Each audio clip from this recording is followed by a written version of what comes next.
ಬಾಳ್ಗೆ ಭೂಮಂಡಲ, ಬಾಳ್ಗೆ ಭೂಮಂಡಲ, ಬಾಳ್ಗೆ ಸಮೃದ್ಧಿಯೊಂದಿಗೆ. ಗುರು ಬಾಳ್ಗೆ, ಗುರು ನಮ್ಮೊಂದಿಗೆ.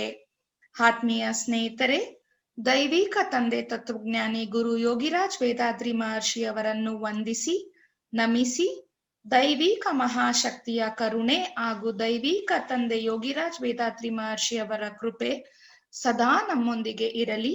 ಇಡೀ ಜಗತ್ತು ಶಾಂತಿ, ಸಮೃದ್ಧಿ, ಸಂತೋಷವನ್ನು ಆನಂದಿಸಲಿ ಎಂದು ಹಾರೈಸುತ್ತಾ ಈ ಸಂಜೆಯ ಆಧ್ಯಾತ್ಮಿಕ ಅಧಿವೇಶನವನ್ನು ಪ್ರಾರಂಭಿಸೋಣ.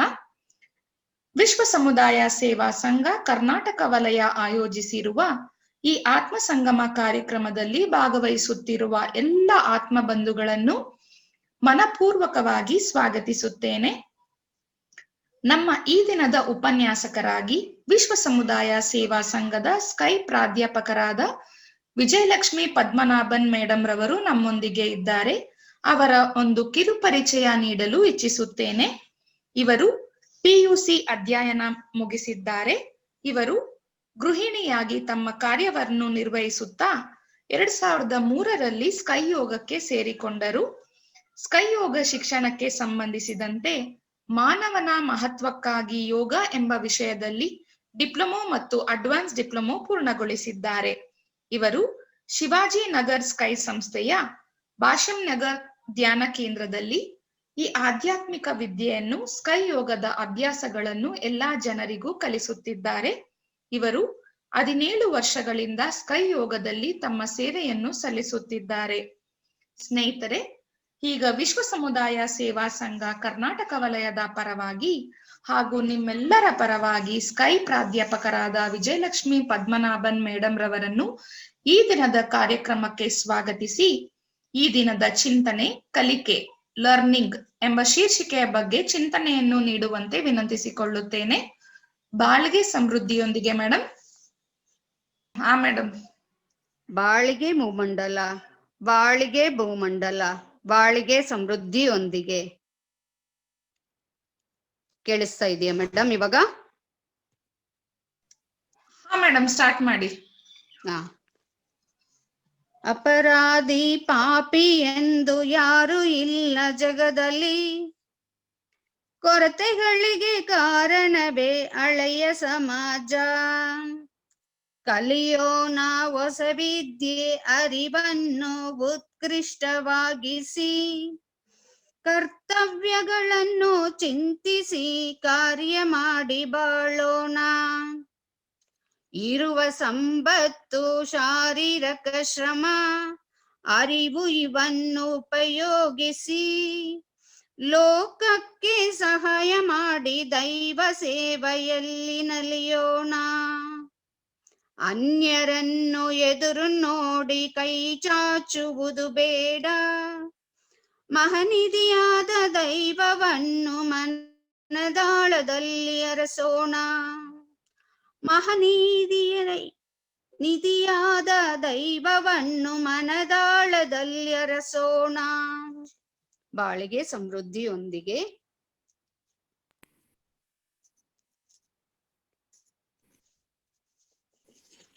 ಈ ಆತ್ಮ ಸಂಗಮದ ಕಾರ್ಯಕ್ರಮಗಳನ್ನು ನಡೆಸುವುದಕ್ಕೆ ಕಾರಣರಾದ ಎಲ್ಲ ಆತ್ಮೀಯರಿಗೆ ನನ್ನ ಹೃದಯಪೂರ್ವಕವಾದ ವಂದನೆಗಳನ್ನು ಸಲ್ಲಿಸಿ, ಮತ್ತೆ ನನ್ನ ತಾಯಿ, ತಂದೆ, ಗುರುಗಳಿಗೆ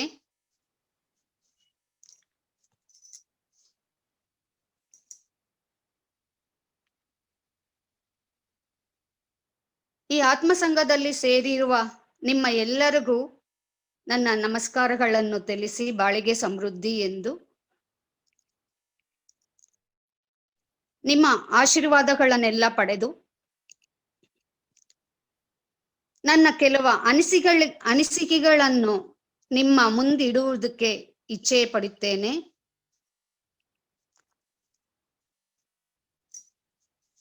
ನಾವು ಈ ಆತ್ಮಸಂಘದಲ್ಲಿ ಸೇರಿರುವ ಕಾರಣವೇನು ಅಂದ್ರೆ,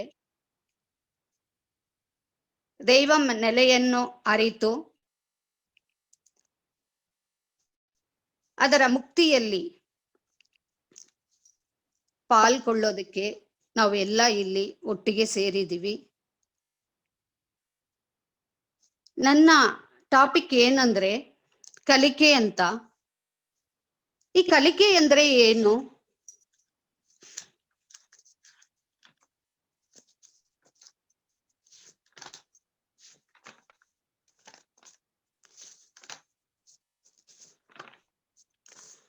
ಕಲಿಕೆ ಎಂದರೆ ವ್ಯಕ್ತಿಯ ವರ್ತನೆಯಲ್ಲಿ ಬದಲಾವಣೆ ತರುವುದೇ ಕಲಿಕೆಯಾಗಿದೆ. ಮಾನವರು ತಮ್ಮ ಜೀವನದಲ್ಲಿ ಅನೇಕ ಬದಲಾವಣೆಯನ್ನು ಹೊಂದಿರುತ್ತಾರೆ. ಮಾನವರಿಗೆ ಕಲಿಕೆ ಅನಿವಾರ್ಯ ಮತ್ತು ಅಗತ್ಯವಾಗಿದೆ. ಅವರ ಭವಿಷ್ಯ ಅವರು ಮಾಡಿಕೊಳ್ಳುವ ನಾನಾ ಬಗೆಯ ಕಲಿಕೆಯ ಮೇಲೆಯೇ ಅವಲಂಬಿಸಿರುತ್ತದೆ. ಈ ರೀತಿಯ ಕಲಿಕೆ ಜ್ಞಾನ, ಕುಶಲತೆ, ಆಸಕ್ತಿ, ನಾನಾ ಬಗೆಯ ಸಾಮರ್ಥ್ಯಗಳು ಮತ್ತು ಅಭಿರುಚಿಗಳಿಗೆ ಸಂಬಂಧಪಟ್ಟದಾಗಿದೆ.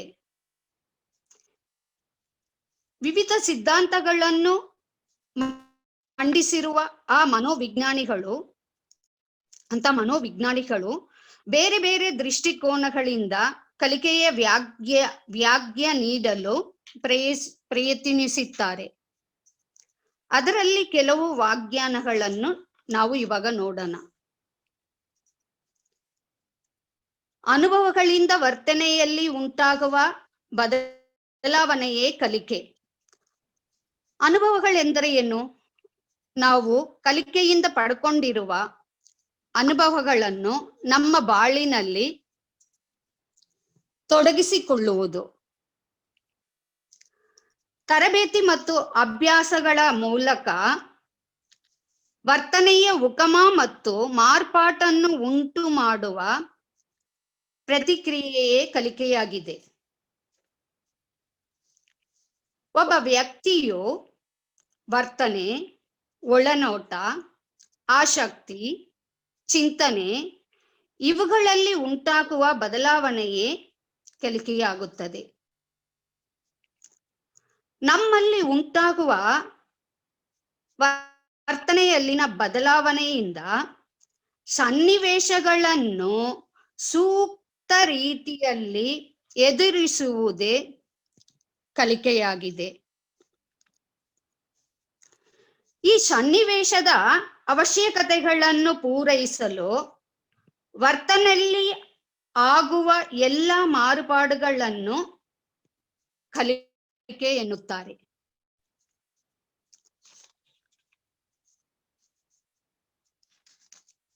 ಈ ಕಲಿಕೆಯಲ್ಲಿ ನಮ್ಮ ಮಹರ್ಷಿಯವರು ನಮಗೆ ಏನು ಕಲಿಸುತ್ತಿದ್ದಾರೆ ಎಂಬುದನ್ನು ಈಗ ನೋಡೋಣ. ಐ ಆಮ್ ನ್ಯೂ ಅಂದ್ರೆ ನಾನು ಹೊಸಬ. ಇದನ್ನು ಐ ಅಂದ್ರೆ ಇಂಟ್ರಾಸ್ಪೆಕ್ಷನ್ ಅಂದ್ರೆ ಅಂತರಂಗ ಪರಿಶೀಲನೆ, ಸೆಲ್ಫ್ ಅನಲೈಸಿಸ್. ಎ ಅಂದರೆ ಅನಲೈಸಿಸ್ ಆಫ್ ಥಾಟ್ಸ್, ಭಾವನೆಗಳ ವಿಶ್ಲೇಷಣೆ. ಎಂ ಅಂದ್ರೆ ಮಾರಲೈಸೇಷನ್ ಆಫ್ ಡಿಸೈರ್, ಆಸೆಯನ್ನು ನೀತಿ ಸಮ್ಮತವಾಗಿ ಇರಿಸುವುದು. ಎನ್ ಅಂದ್ರೆ ನ್ಯೂಟ್ರಲೈಸೇಷನ್ ಆಫ್ ಆಂಗರ್, ಕೋಪದ ಶಮನ. ಇ ಎರಾಡಿಗೇಷನ್ ಆಫ್ ವರೀಸ್, ಚಿಂತೆಗಳ ನಿರ್ಮೂಲನೆ. ಡಬ್ಲ್ಯೂ ಹೂ ಐ ಆಮ್, ನಾನು ಯಾರು ಎಂಬ ನಮಗೆ ಮಹರ್ಷಿಯವರು ಈ ತತ್ವಗಳನ್ನೆಲ್ಲ ಕೊಟ್ಟಿದ್ದಾರೆ.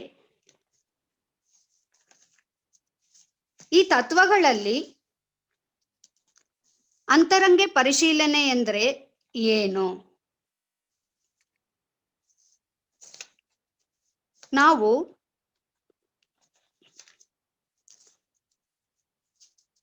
ನಮ್ಮ ಮನಸ್ಸನ್ನು ಹೇಗೆ ಪರಿಶುದ್ಧತೆಗೊಳಿಸಿಕೊಳ್ಳುವುದು ಮತ್ತೆ ನಮ್ಮ ಅಂತರಾತ್ಮಿಕ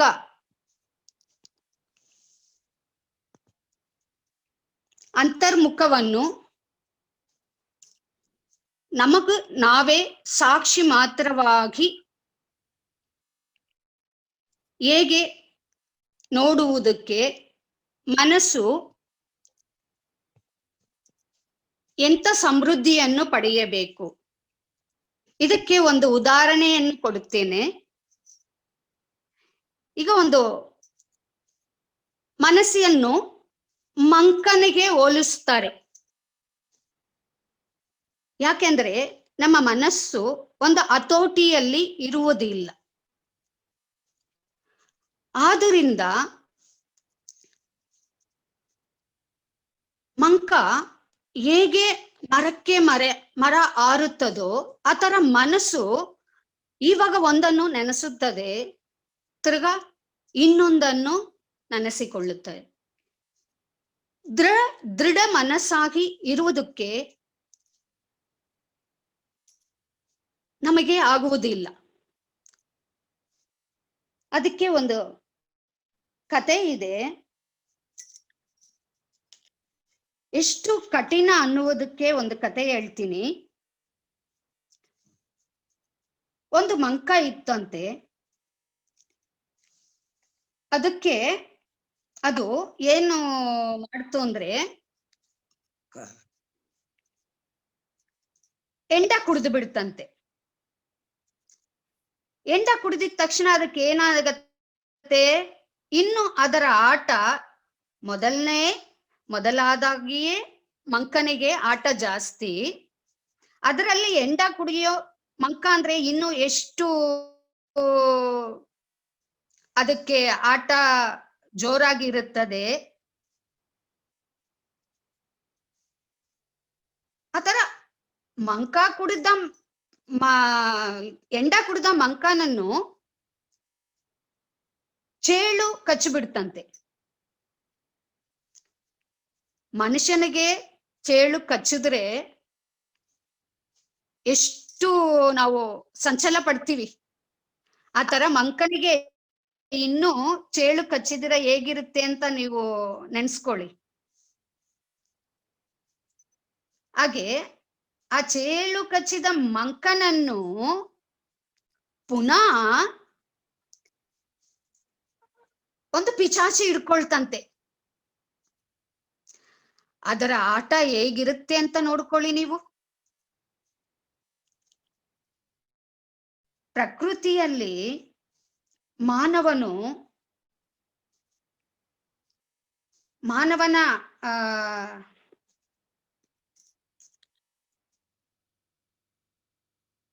ಮಾನವನು ಸಂಚಲವಾಗೇ ಇರುತ್ತಾನೆ ಯಾವಾಗ್ಲೂ. ಆ ಸಂಚಲಕ್ಕೆ ಇನ್ನು ಜೊತೆಯಲ್ಲಿ ಆಸೆ ಕೂಡಿಕೊಂಡ್ರೆ ಮನುಷ್ಯ ಹೇಗಿರುತ್ತಾನೆ. ಆ ಆಸೆ ಕೂಡಿಕೊಂಡ ಮೇಲೆ ಅಸೂಯೆ ಎನ್ನೋ ಗುಣ ಅವನನ್ನು ಅಂಟಿಕೊಳ್ಳತ್ತೆ.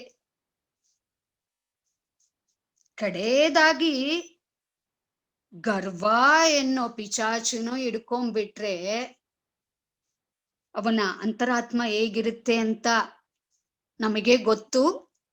ಮನೋವಿಕಾಸ ಕಲೆ ಕೇಂದ್ರಕ್ಕೆ ಬರೋಕೆ ಮುಂಚೆ ನಾವೆಲ್ಲ ಹೇಗಿದ್ವಿ, ನಮ್ಮ ಮನಸ್ಸಿನ ಪರಿಸ್ಥಿತಿ ಹೇಗಿತ್ತು, ಇವಾಗ ನಾವು ಈ ಮಗರಿಷಿ ಕೊಟ್ಟಿರೋ ಅಂತರಂಗ ಪರಿಶೀಲನೆ, ಭಾವನೆಗಳ ವಿಶ್ಲೇಷಣೆ, ಆಸೆಯನ್ನು ನೀತಿ ಸಮ್ಮತವಾಗಿ ಇರಿಸುವುದು ಹೇಗೆ, ಕೋಪವನ್ನು ಶಮನತೆಯಾಗಿ ಇಟ್ಟುಕೊಳ್ಳುವುದು ಹೇಗೆ,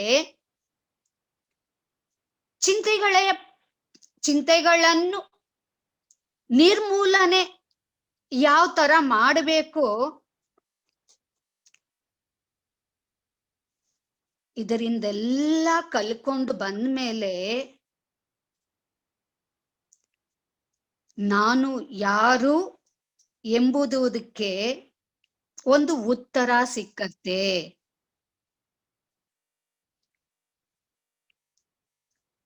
ಇದನ್ನೆಲ್ಲ ನಾವು ಮನಸ್ಸನ್ನು ಹತೋಟಿಯಲ್ಲಿ ಇಟ್ಟುಕೊಂಡು ಕಲಿಯಬೇಕು. ಈ ಹತೋಟಿಯಲ್ಲಿ ಇಟ್ಕೊಳ್ಳೋದಕ್ಕೆ ನಾವು ಏನು ಮಾಡಬೇಕು?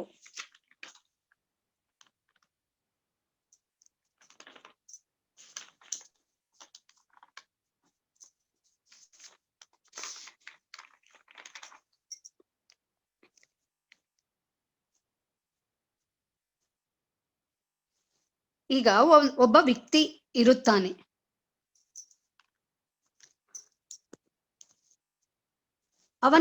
ಅವನಿಗೆ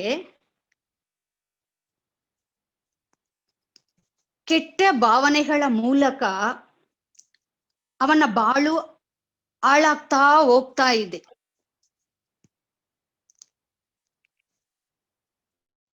ಅವಾಗ ಭಾವನೆಗಳು ಬರೋದಕ್ಕೆ ಕಾರಣ ಮನಸ್ಸೇ. ಆ ಭಾವನೆಗಳನ್ನು ನಾವು ವಿಶ್ಲೇಷಣೆ ಮಾಡೋದು ನಮ್ಮ ಮನಸ್ಸೇ ಕಾವಲುಗಾರರಾಗಿ ಇಟ್ಟು, ನನಗೆ ಯಾಕೆ ಇಂಥ ಭಾವನೆಗಳೆಲ್ಲ ಬರ್ತಾ ಇವೆ,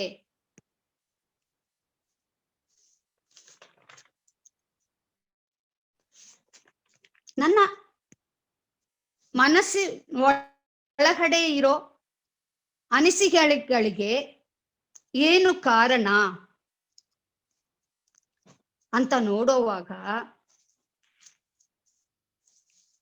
ಮನ ಸಮೃದ್ಧಿಯೇ ಕಾರಣವಾಗಿದೆ, ಇಲ್ಲದಿರುವುದೇ ಕಾರಣವಾಗಿದೆ. ಮನ ಸಮೃದ್ಧಿ ಇಲ್ಲ ಇರುವುದೇ ಕಾರಣವಾಗಿದೆ. ಸ್ನೇಹಿತರೆ, ನನಗೆ ಕನ್ನಡ ಅಷ್ಟೊಂದು ಬರಲ್ಲ. ಎಷ್ಟು ಮಟ್ಟಿಗೆ ನನ್ನಿಂದ ಕನ್ನಡ ಭಾಷೆಗೆ ನಾನು ನ್ಯಾಯ ಕಲ್ಪಿಸಿತೀನೋ ಅಷ್ಟು ತನಕ ನಾನು ಮಾತಾಡ್ತಾ ಇದ್ದೀನಿ.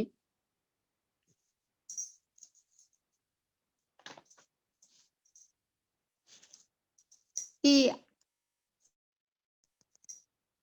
ಭಾವನೆಗಳನ್ನು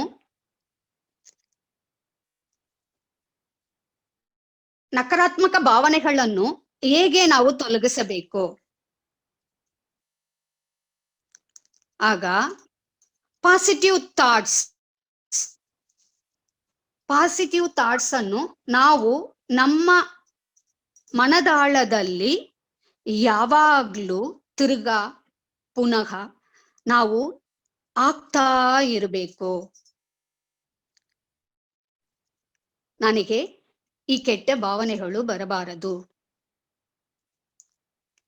ನಾನು ನನ್ನ ಮನಸ್ಸನ್ನು ಹತೋಟಿಯಲ್ಲಿ ಇಟ್ಟುಕೊಂಡು ನನ್ನ ಪಾಸಿಟಿವ್ ಥಾಟ್ಸ್ಗೆ ನಾನು ದಾರಿಯನ್ನು ಹುಡ್ಕೊಳ್ತೀನಿ ಅಂತ ಸಂಕಲ್ಪ ಮಾಡ್ಕೋಬೇಕು. ಇದು ನಮ್ಮಲ್ಲಿ ಬರುವ ಕಲಿಕೆ. ಅದೇ ತರ ಆಸೆ ಮಿತವಾಗಿ ಬರ್ತಾ ಇರುತ್ತೆ. ಆ ಆಸೆಗಳನ್ನೆಲ್ಲ ನೋಡಿದ್ರೆ ನಮಗೆ ಈ ಪ್ರಪಂಚ ವಸ್ತುಗಳೆಲ್ಲ ಸಾಲದು, ಅಂತ ದೊಡ್ಡ ದೊಡ್ಡ ಆಸೆಗಳು ಬರ್ತಾ ಇರುತ್ತೆ. ಅಂದ್ರೆ ನಮಗೆ ಆಸೆ ಮಿತವಾಗಿ ನೀತಿ ಬದ್ಧವಾಗಿ ಇರಬೇಕು ಅಂದ್ರೆ ಅದು ನಮಗೆ ಬಾಳುವಿಕೆಗೆ ಸಾಕಷ್ಟು ವಸ್ತುಗಳು ಎಷ್ಟು ಬೇಕೋ ಅಷ್ಟು ಸಾಕು ಅಂತ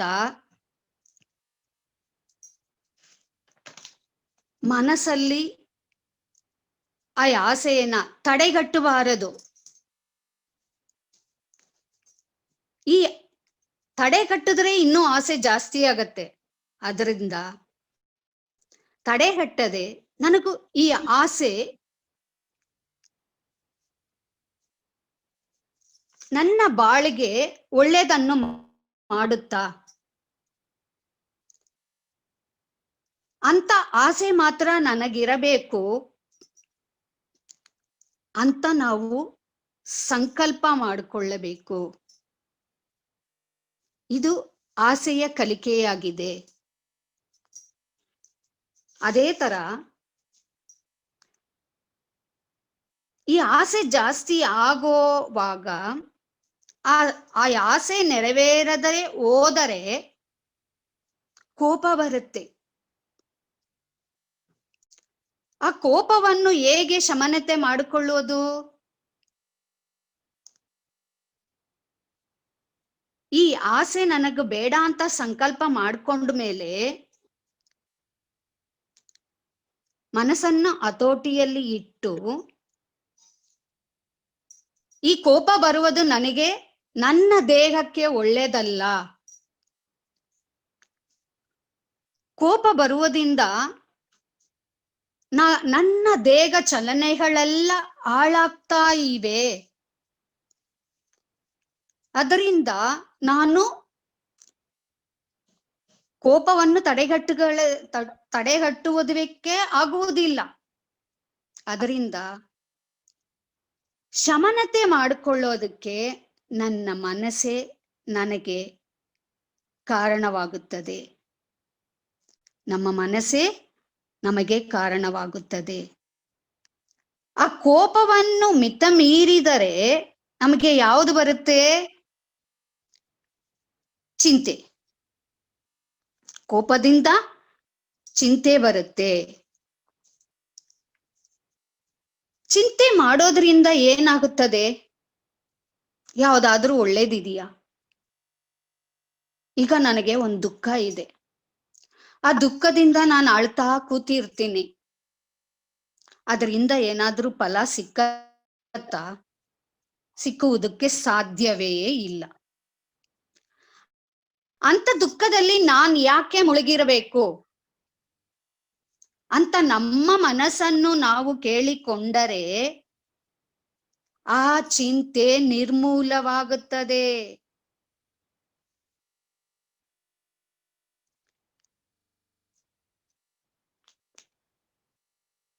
ಎಂತ ಚಿಂತನೆಗಳು ನಮಗೆ ಬರಬೇಕು? ನನ್ನ ಬಾಳಿಗೆ ಯಾವ ಚಿಂತನೆ ಬೇಕು?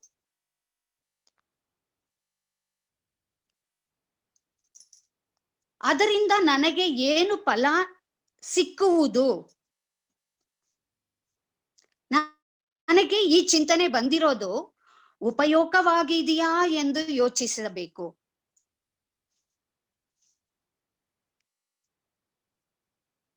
ಆವಾಗ ಚಿಂತೆ ಅನ್ನುವುದು ನಮಗೆ ನಿರ್ಮೂಲನೆ ಆಗತ್ತೆ. ಈಗ ಇದನ್ನೆಲ್ಲ ನಾವು ಪಾಲಿಸಿಕೊಂಡು ಬರ್ತಾ ಇರ್ತೀವಿ ನಮ್ಮ ಬಾಳಿನಲ್ಲಿ.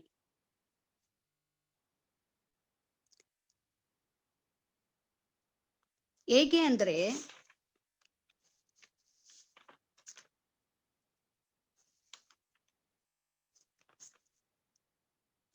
ನಾವು ನಮ್ಮನ್ನು ಸಾಕ್ಷಿ ಮಾತ್ರವಾಗಿ ಗಮನಿಸಬೇಕು.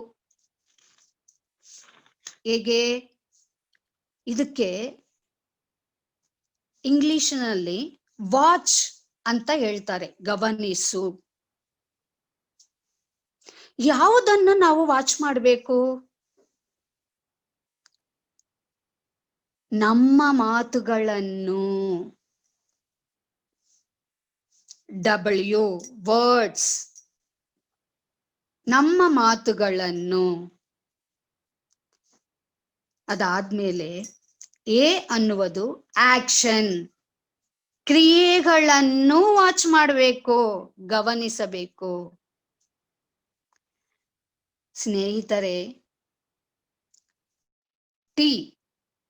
ಥಾಟ್ಸ್, ಈ ಭಾವನೆಗಳ ಮೇಲೆ ನಾವು ಏನಿಡಬೇಕು? ನಮ್ಮ ಅರಿವಿನ ಸೂಕ್ಷ್ಮತೆಯನ್ನು ಇಟ್ಟು ನಮಗ ಬರೋ ಭಾವನೆಗಳೆಲ್ಲ ಇರುವುದಕ್ಕೆ ನಾವು ಎಚ್ಚರವಾಗಿರಬೇಕು.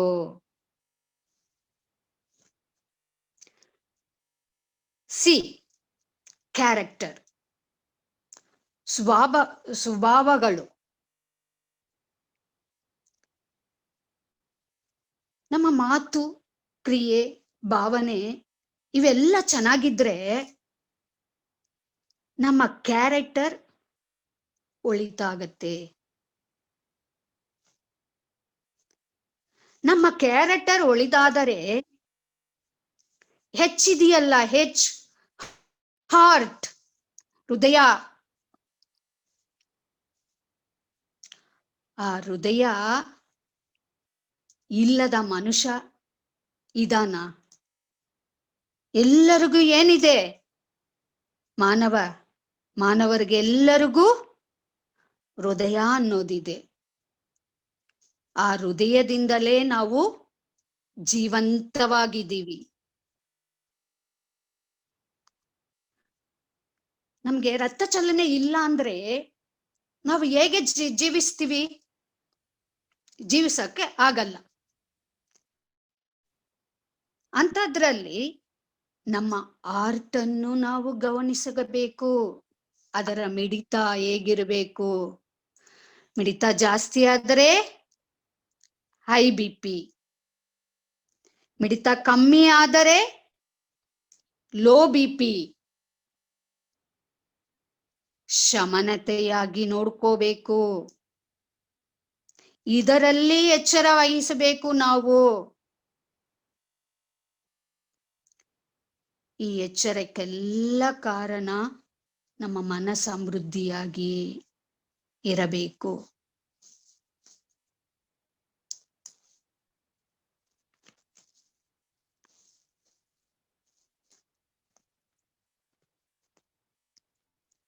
ಈ ತರ ನಾವು ಎಲ್ಲವನ್ನು ಚಿಂತನೆಗೆ ತಗೊಳ್ಳುವಾಗ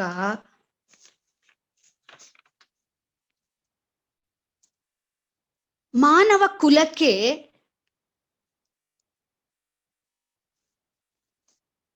ನಾವು ಏನ್ ಮಾಡ್ತಾ ಇದ್ದೀವಿ? ನನಗೆ, ನನ್ನ ಕುಟುಂಬಕ್ಕೆ, ನನ್ನ ಸ್ನೇಹಿತರಿಗೆ, ನನ್ನ ಸಮಾಜಕ್ಕೆ ನಾನು ಏನು ಮಾಡ್ತಾ ಇದ್ದೀನಿ ಅನ್ನೋ ಒಂದು ಪ್ರಶ್ನೆ ಬರುತ್ತೆ. ಆವಾಗ ಸೇವೆಯನ್ನೋ ಭಾವನೆ ನಮ್ಮಲ್ಲಿ ಹುಟ್ಟಿ ಬರುತ್ತದೆ. ಸೇವೆ ಅನ್ನೋದು ಯಾವ ತರ ಇರಬೇಕು?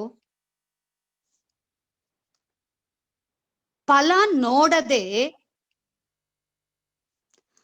ನನ್ನ ದೇಹ, ನನ್ನ ಪ್ರಾಣ, ನನ್ನ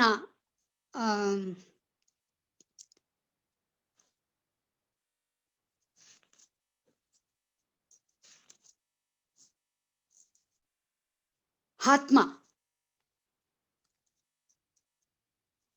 ಇದರಿಂದಲೂ ಆತ್ಮಾರ್ಥಕವಾಗಿಯೂ ಸೇವೆ ಮಾಡಬೇಕು. ನಾನು ಒಂದು ಮಾಡಿದ್ರೆ ಅವರು ಒಂದು ಮಾಡುತ್ತಾರೆ ಅನ್ನೋ ಪ್ರತಿಫಲ ಇರಕೂಡದು.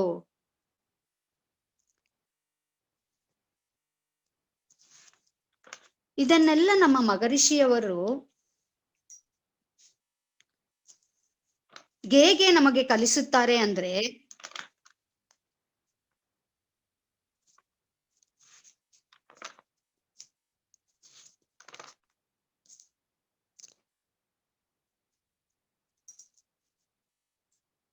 ಅಭ್ಯಾಸದಿಂದಲೂ ಅನುಭವಗಳಿಂದಲೂ. ಅವರು ಮಾತನಾಡುವಾಗ, ಮಹರ್ಷಿಯವರು ಮಾತನಾಡುವಾಗ ಹೇಳುತ್ತಾರೆ,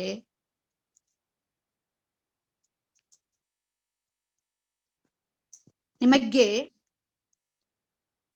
ವಿವರಣೆ ಕೊಟ್ಟೆ, ನಾನು ವಿವರಣೆ ಪಡ್ಕೊಂಡೆ. ಅವ್ರು ಕೊಟ್ಟಿರೋದೆಲ್ಲ ಅವ್ರು ಕೊಡೋವಾಗ ಅವರು ಏನನ್ನು ಹೇಳುತ್ತಾರೋ ಅದನ್ನ ಅವರು ಪಾಲಿಸ್ತಾ ಇದ್ರು. ಆ ತರ ನಾವು ನಮ್ಮಿಂದಾದಷ್ಟು ಸ್ವಲ್ಪವಾದರೂ ನಮ್ಮ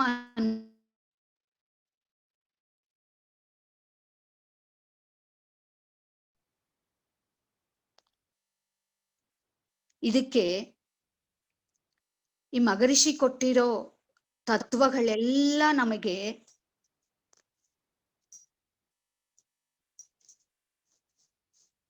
ಉಪಯೋಗವಾಗುತ್ತದೆ. ಅವರ ಅನುಭವಿಸಿನೇ ನಮಗೆಲ್ಲ ಕೊಟ್ಟಿದ್ದಾರೆ.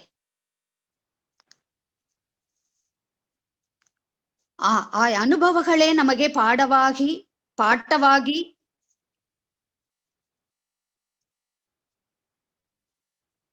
ವಿಶ್ವಕ್ಕೂ ನಮಗೂ ತನಗೂ ಕುಟುಂಬಕ್ಕೂ ಸಮಾಜಕ್ಕೂ ನನ್ನಿಂದಾದ ಸೇವೆಯನ್ನು ನಾನು ಯಾವಾಗಲೂ ನನ್ನ ದೇಹದಲ್ಲಿ ಪ್ರಾಣ ಇರುವವರೆಗೆ ನಾನು ನನ್ನ ಸೇವೆಯನ್ನು ಸಲ್ಲಿಸುತ್ತಾ ಇರಬೇಕು ಅಂತ ಸಂಕಲ್ಪ ಮಾಡ್ಕೋಬೇಕು. ಈ ಸಂಕಲ್ಪ ಅನ್ನೋದು ಎಷ್ಟು ಬಲವಾದದ್ದು ಅಂದ್ರೆ, ನಾನು ಇವಾಗ ಒಂದು ವ್ಯಕ್ತಿಗೆ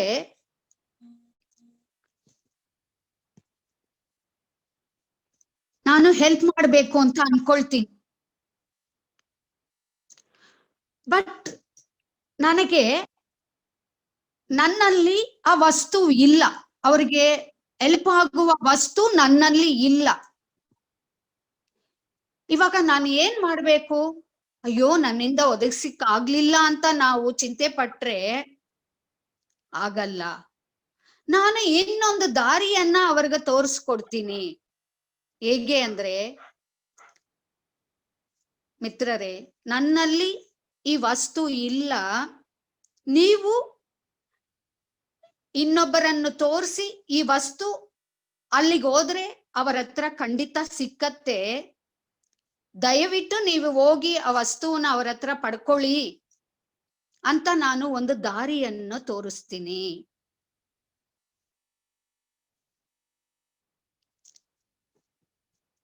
ಆವಾಗ ಅವರಿಗೆ ಅದು ಒಂದು ಹೆಲ್ಪ್ ಆಗತ್ತೆ. ನನ್ನಿಂದ ಕೊಡದೇ ಇರೋ ವಸ್ತುವನ್ನ ನಾನು ಇನ್ನೊಬ್ಬರ ಮೂಲಕದಿಂದ ಅವರಿಗೆ ಕೊಡಿಸ್ತೀನಿ. ಅದು ಪ್ರಮುಖ ಹೆಲ್ಪ್.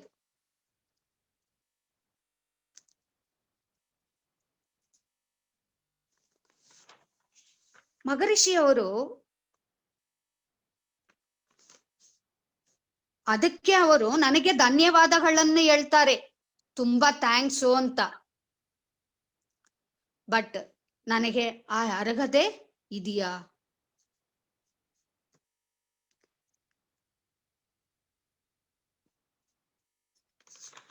ಮಗರಿಷಿಯವರು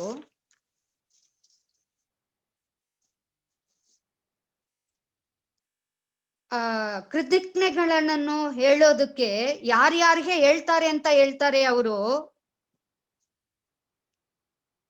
ಪೂರ್ಣತೆಯುಳ್ಳ ದೈವನಲೆಹೇ ಅವರು ಥ್ಯಾಂಕ್ಸ್ ಹೇಳ್ತಾರೆ, ಕೃತಜ್ಞತೆಗಳು ಹೇಳ್ತಾರೆ. ಸಸ್ಯಗಳಿಗೆ ಹೇಳ್ತಾರೆ, ಮಹಿಳೆಯರಿಗೆ ಹೇಳ್ತಾರೆ, ಕೆಳವರ್ಗದವರಿಗೆ ಧನ್ಯವಾದಗಳನ್ನು ಹೇಳುತ್ತಾರೆ.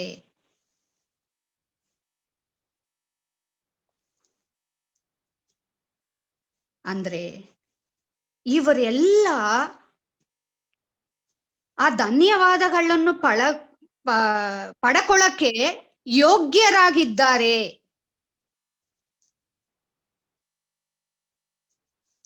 ಅಂದ್ರೆ ನನ್ನಿಂದ ನೇರ್ಮುಖವಾಗಿ ಯಾವಾಗ ನಾನು ಒಂದು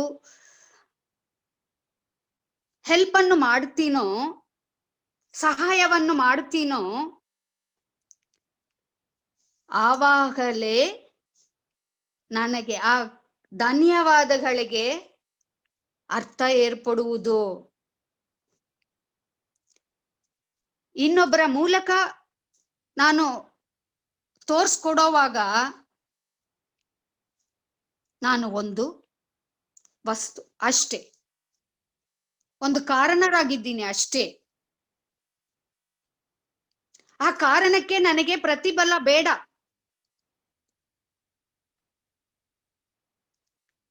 ಆದ್ರಿಂದ ಯಾವಾಗ್ಲೂ ನಾವು ನೇರ್ಮುಖವಾಗಿ ನಮ್ಮ ಸಹಾಯಗಳನ್ನು ಮಾಡೋದಕ್ಕೆ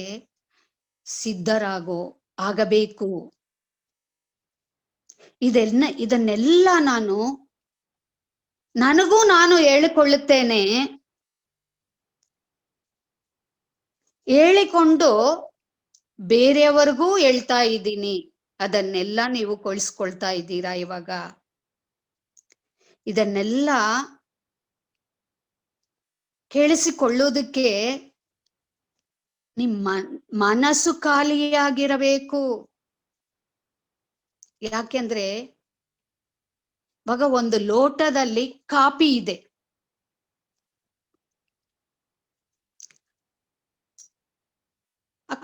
ತುಂಬಿದೆ, ಕಾಫಿ ತುಂಬಿದೆ. ಅದರ ಮೇಲೆ ಇನ್ನು ಉಯ್ಯೋದಕ್ಕಾಗತ್ತಾ? ಉಯ್ದ್ರೆ ಏನಾಗತ್ತೆ? ಕೆಳಗೆ ಬರುತ್ತೆ ಸ್ನೇಹಿತರೆ. ತುಂಬಿ ಇರೋ ಲೋಟದಲ್ಲಿ ಕಾಫಿ ತಿರ್ಗಾ ಉಯ್ದ್ರೆ ಹೊರಗೆ ಬರುತ್ತೆ. ಯಾವಾಗಲೂ ನಮ್ಮ ಮನಸ್ಸನ್ನು ಕಲಿಯುವುದಕ್ಕೆ ಖಾಲಿಯಾಗಿ ಇಟ್ಕೋಬೇಕು. ಖಾಲಿಯಾಗಿ ಇಟ್ಟುಕೊಂಡಿದ್ರೆ ಮಾತ್ರನೇ ನಾವು ಅದನ್ನ ಕಲಿಯಬಹುದು.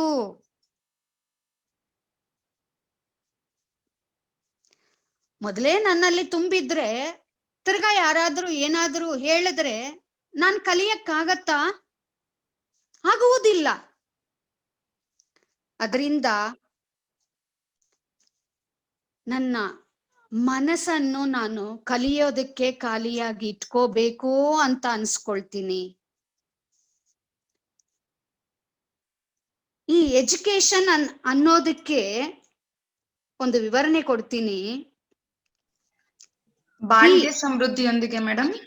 ಓಕೆ ಮೇಡಮ್, ಇದಾಯ್ತು. ಇದು ಮಾತ್ರ ಕೊಟ್ಬಿಟ್ಟು ನಾನು ಮುಗಿಸ್ತೀನಿ ಮೇಡಮ್. Okay madam.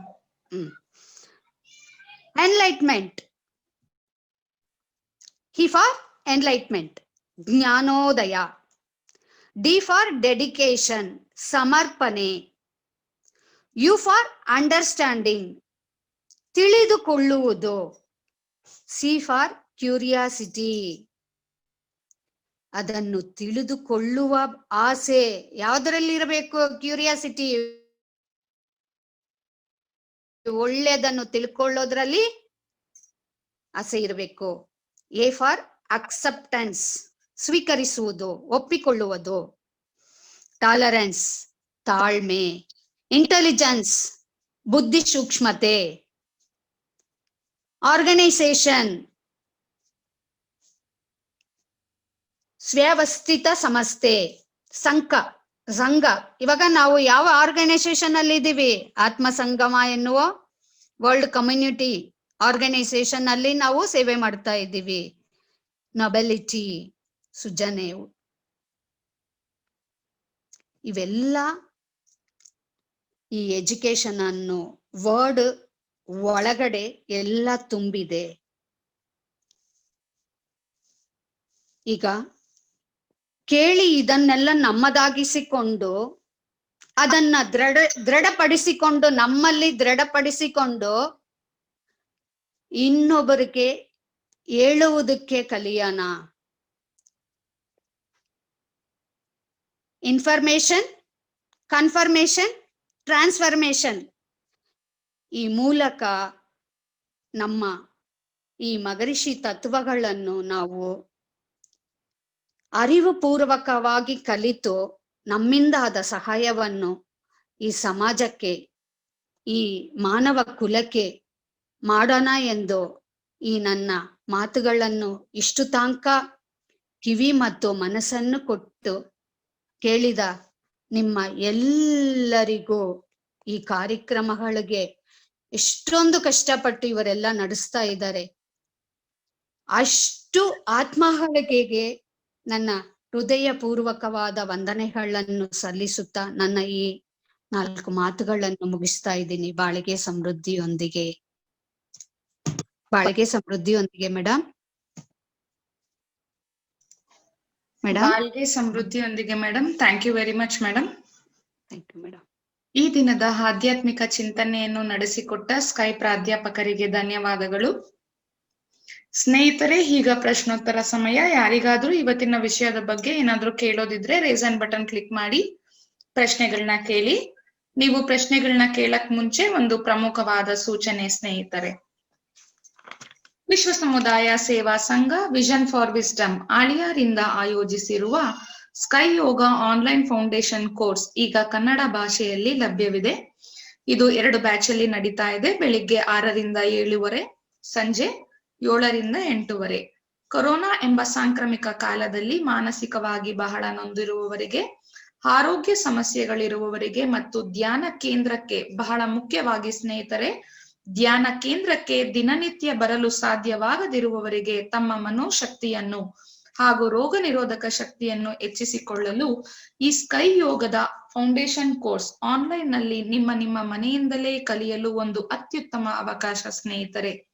ಅದಲ್ಲದೆ ಶಾಲಾ ಕಾಲೇಜುಗಳು ತೆರೆಯದೇ ಇರುವ ಈ ಕಾಲದಲ್ಲಿ ಮಕ್ಕಳುಗಳು ಕೂಡ ಸದ್ಗುಣಗಳನ್ನು ಬೆಳೆಸಿಕೊಂಡು ಆರೋಗ್ಯವನ್ನು ಕಾಪಾಡಿಕೊಂಡು ಪರೀಕ್ಷೆಗಳನ್ನು ಧೈರ್ಯವಾಗಿ ಎದುರಿಸಲು ಇದು ಒಂದು ಸದವಕಾಶ ಸ್ನೇಹಿತರೆ.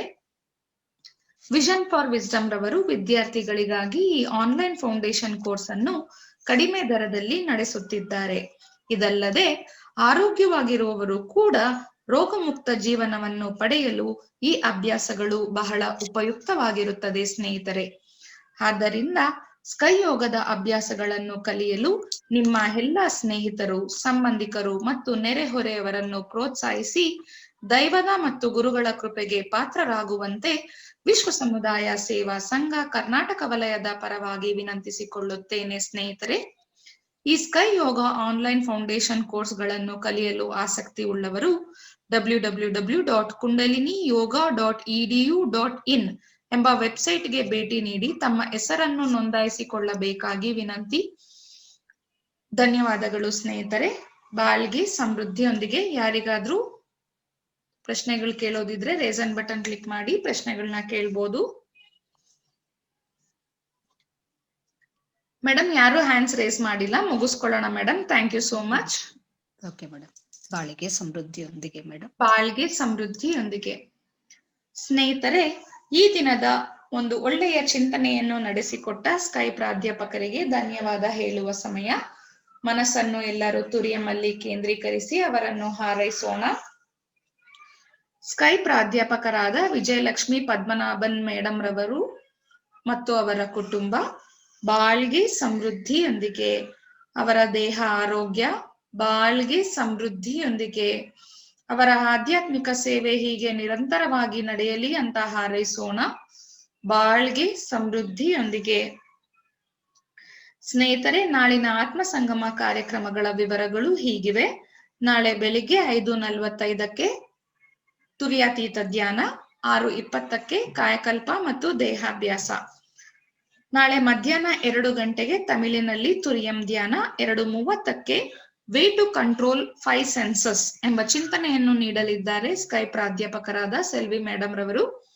ಸ್ನೇಹಿತರೆ, ನಾಳೆ ಸಂಜೆ 4:15ಕ್ಕೆ ಕನ್ನಡದಲ್ಲಿ ಆತ್ಮ ಸಂಗಮ ಕಾರ್ಯಕ್ರಮ ತುರಿಯಂ ಧ್ಯಾನದೊಂದಿಗೆ ಪ್ರಾರಂಭವಾಗಲಿದೆ. 4:45ಕ್ಕೆ ವಿಶ್ವಶಾಂತಿಗಾಗಿ ಹಾರೈಕೆ, 4:55ಕ್ಕೆ ಬಾಂಧವ್ಯ ರಿಲೇಷನ್ ಎಂಬ ಚಿಂತನೆಯನ್ನು ನೀಡಲಿದ್ದಾರೆ ಶ್ರೀಮತಿ ಟಿ ಶಾಂತಲಕ್ಷ್ಮಿ ಮೇಡಮ್ ರವರು. ಧನ್ಯವಾದಗಳು ಸ್ನೇಹಿತರೆ.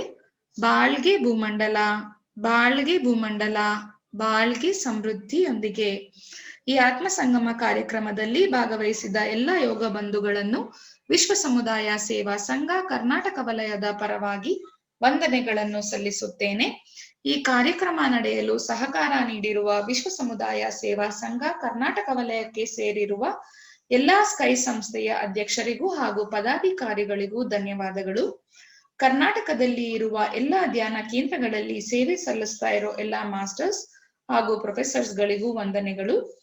ಈ ಆತ್ಮ ಸಂಗಮ ಕಾರ್ಯಕ್ರಮ ದಿನೇ ದಿನೇ ಯಶಸ್ವಿ ಪೂರ್ಣವಾಗಿ ನಡೆಯಲು ಬಹಳ ಪ್ರಮುಖ ಪಾತ್ರವನ್ನು ವಹಿಸಿರುವವರು ವಿಶ್ವ ಸಮುದಾಯ ಸೇವಾ ಸಂಘ ಕರ್ನಾಟಕ ವಲಯದ ಅಧ್ಯಕ್ಷರು ಹಾಗೂ ಸ್ಮಾರ್ಟ್ ಶಾಖೆಯ ಉಪಾಧ್ಯಕ್ಷರ ಮಾರ್ಗದರ್ಶನಕ್ಕಾಗಿ ನಿಮ್ಮೆಲ್ಲರ ಪರವಾಗಿ ತುಂಬು ಹೃದಯದ ಕೃತಜ್ಞತೆಗಳನ್ನು ಸಲ್ಲಿಸುತ್ತೇನೆ. ಸ್ನೇಹಿತರೆ, ಈಗ ವಿಶ್ವಶಾಂತಿ ಪ್ರಾರ್ಥನೆಯೊಂದಿಗೆ ಈ ದಿನದ ಕಾರ್ಯಕ್ರಮವನ್ನು ಮುಕ್ತಾಯಗೊಳಿಸೋಣ. ಸರ್ವೇ ಜನೋ ಸುಖಿನೋ ಭವಂತು. ಬಾಳ್ಗೆ ಭೂಮಂಡಲ, ಬಾಳ್ಗೆ ಭೂಮಂಡಲ, ಬಾಳ್ಗೆ ಸಮೃದ್ಧಿಯೊಂದಿಗೆ.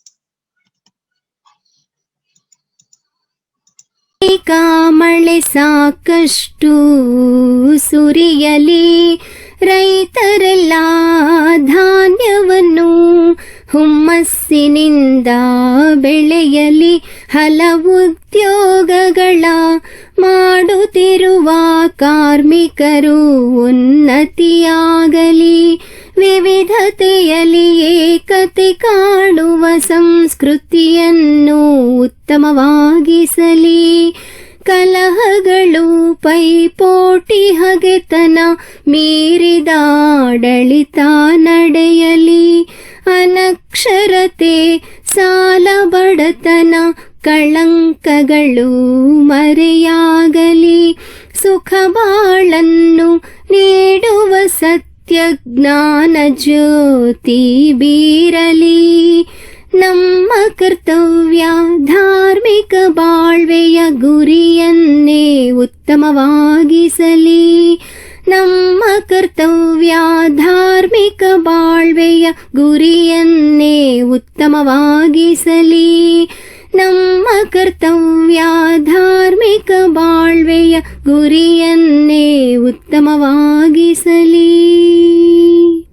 ಬಾಳ್ಗೆ ಭೂಮಂಡಲ, ಬಾಳ್ಗೆ ಭೂಮಂಡಲ, ಬಾಳ್ಗೆ ಸಮೃದ್ಧಿಯೊಂದಿಗೆ.